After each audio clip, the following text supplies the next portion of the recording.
Sunday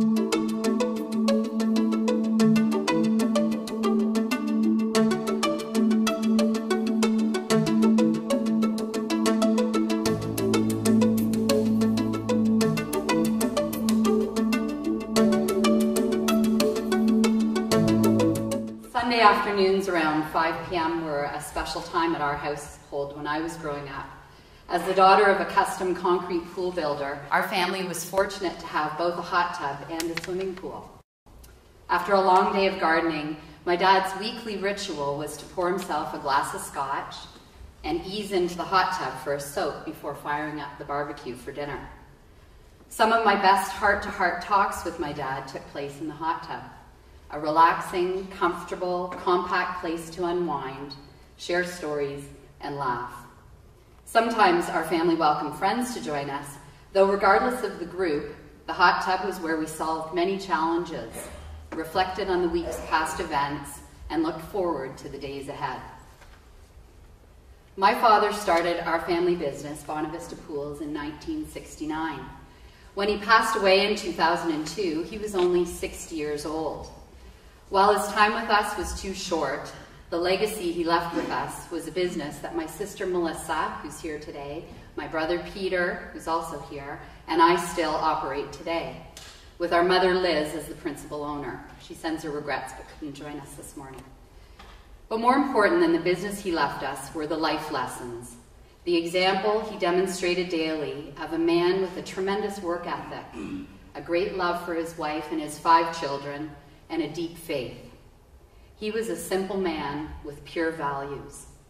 Today, I'd like to share the 5 key lessons that he taught me as they continue to help me run the small business that he started decades ago. Number 1, focus on quality, not quantity. My dad appreciated anything well made, thoughtfully engineered. In a world full of clutter and junk, he only wanted to be known for long-lasting, fine-quality swimming pools. To this day, I meet people that he built pools for over 30 years ago, and they still rave about the care that he took and his attention to detail while working on their project. I believe this philosophy makes the world a better place, as it avoids clutter by investing in timeless pieces. My dad loved creating masterpieces for his clients, understanding what was uniquely important to them, and using his keen eye and experience to create beauty. His reputation was established as someone in the pool business who built the best water features, truly bespoke, custom, aesthetically beautiful works of art. Yes, in our family, we believe concrete is beautiful, especially when you think of its history. The Roman baths continue to inspire us all these years later. Our challenge today is finding the best-in-class craftsmen who take pride in their work and want to build it right rather than rush. In a fast-moving, high-tech world, this is difficult. Yet when I think of our hiring process, we must hold out, seek these skilled people, network, and be known as an industry leader so we attract the highest caliber talent. We must hire with quality in mind, not quantity. Just because we're small business owners without designated HR staff doesn't mean that we should settle. We've learned to hire for attitude and train for skill, no matter which role we're filling. Rolex, Mercedes, Mont Blanc, Four Seasons, Bang & Olufsen, Harry Rosen, Chanel, and Holt Renfrew are all examples of world-class luxury brands, leaders in their category representing only the finest quality. My dad taught me, and most of our clients believe, that it's better to shop well rather than often. There is great pleasure in owning a few good things. The number 2 lesson that he left me is that family is everything. Be proud of your roots and proud of your family. My father was the middle child of 5 kids, and I'm the oldest of our 5. His mother, my grandmama, was a feisty French-Canadian woman who kept all of her children and her grandchildren close. Seeing each other at family reunions every Christmas and summer kept our large clan deeply connected. My grandmother wrote a book covering 100 years for her 50th wedding anniversary, sharing her family history as far back as 30 years before she was born. Her book was called Beyond My Request, as she felt all her prayers were answered with more blessings than she expected. It is a cherished book that all of us own and a proud reminder of our Brown family roots. As we got older, during our teenage years, my dad insisted that while we could enjoy weekends with our friends, Sunday night dinner was sacred. You needed a very good reason for missing it, as this was when we catch up, trade stories, check in, and often share humorous antics. To this day, I can't think of anyone I enjoy spending time around a dinner table more with than my mom, my siblings, my husband, and sons. Our family fights and bickers like everyone. Don't get me wrong, it's not all sunshine and lollipops, believe me. But I trust these people with everything. I love them fiercely, and am so proud to be part of this eclectic, flawed, yet awesome family. Every summer, we try to rally our clan for a family reunion, either at my mom's house in Prince Edward County or my sister's cottage on Little Lake. 8 of us have birthdays in the months of July and August, which is a great excuse for an Olympic-style waterfront extravaganza featuring hot dogs, corn on the cob, and lots of popsicles. We're not fancy, but we sure love playing in the water and celebrating the summer, which is the focus of what we create for our clients.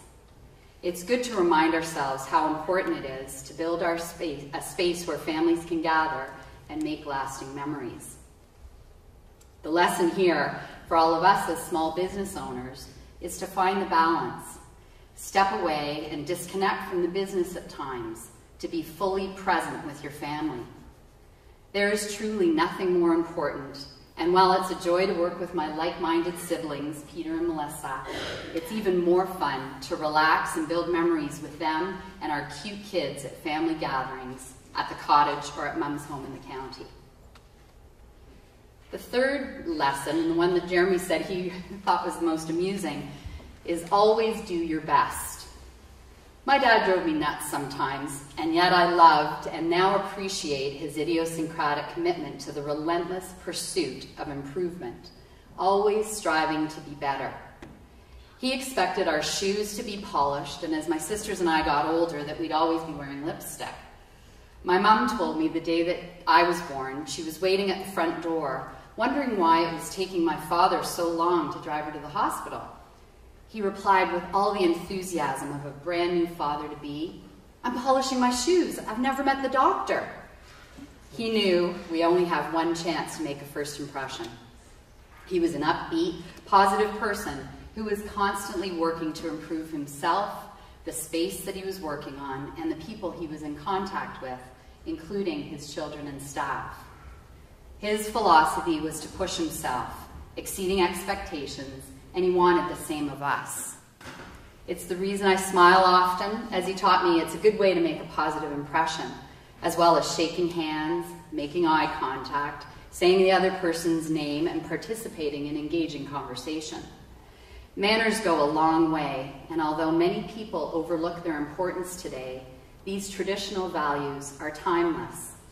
It's my responsibility to pass this message along to my sons, so they too will understand these life skills are essential to their success.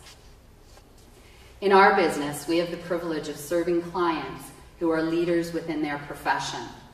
My father told me when I graduated from university that while our clients are very powerful, they weren't more important than me, as we all have unique talents and skills. This confidence booster served me well and continues to help me maintain composure when doing business with very sharp clients. We are all equal, or just as the Four Seasons staff are told in training, we are ladies and gentlemen serving ladies and gentlemen. My dad demonstrated to me that if you expect only the best, your clients appreciate your efforts. They value your commitment to their satisfaction. Wanting the best for others, in turn, creates a highly regarded reputation. His relentless pursuit for improvement now helps me set the bar, so when training our staff, they can make decisions knowing that the highest standards are our constant and unwavering goal. The fourth lesson is create momentum. Growing up as a teenager in the 50s, my dad was a great dancer and always in motion. With 4 daughters, he was never without a dance partner at weddings and family reunions. At industry functions, he's remembered as one of the few people on the dance floor all night, as he'd rotate through dancing with my mom, my sisters, and I. It was obvious how much he loved dancing. His eyes would light up, and his smile was ear to ear as he'd twist and shout, jive and waltz. My dad was a happy man who loved his family as much as his work and spent his life with only one or the other. He kept things simple so he could perform at his best, always top of his game. Levity was a word that he loved using, as it reminded us to lighten up and not take ourselves too seriously. He was a droll man who loved laughing, and dancing made him laugh. He showed us how to work hard and the importance of playing hard too. Simon Sinek wrote a clever book called Start with Why. In our family business, what drives all of us, or our why, is a desire to create unique spaces for our clients to relax with their favorite people. Knowing how to relax is essential to operating at your best. Having a laugh with your family, dancing with your wife and kids, swimming, kicking up your heels now and then, allows you to be present in the moment. I love the look on my boys' faces when I dance with them. Pure amusement mixed with laughter.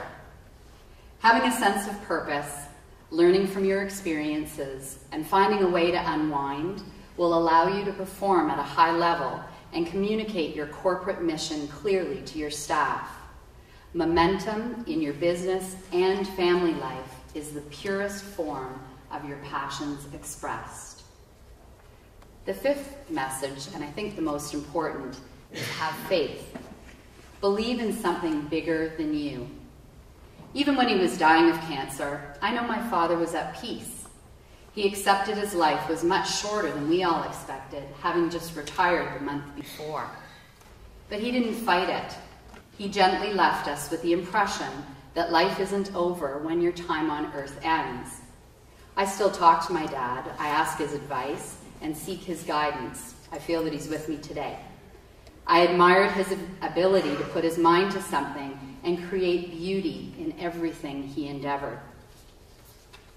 He had clear opinions and shared his thoughts directly with his staff and family. You always knew what he was thinking and what he expected. His faith was another aspect of his disciplined life of routine. I believe it recharged him weekly, gave him quiet time to reflect, and give thanks for all of his blessings. His example taught us humility. And while we may be captains of our own ship, we need to remember we can still learn from the ocean. The universe has many mysteries and much to teach us. It is good to be open to the intangible and have faith, as it allows us freedom when we believe in something greater than us. I feel lucky to have been influenced by my father's approach to life for 35 years and can vividly recall many of our discussions in the hot tub, reinforcing the essence of these simple words. In reflecting on them, I realize they trigger the fondest memories of my father. I was saying to Al at break today that when Jeremy and I were talking about this presentation today, there's a part of what I'm going to tell you about that I think resonates with what Al said, and it's talking about that sense of obligation. As the oldest child in our family, it was interesting to learn recently that I was the only one of the three of us who felt obligated to join the business. Melissa and Peter wanted to join once they finished university, while I had been considering a career in broadcast journalism when my father asked me to work at BonaVista. At certain moments in my career path, I've questioned whether this was the right choice, as I know we often do as family business owners. I must admit, it was my father's influence and the way he enjoyed his role as owner and the relationships with his clients and staff, his suppliers, and his family that really sparked my interest.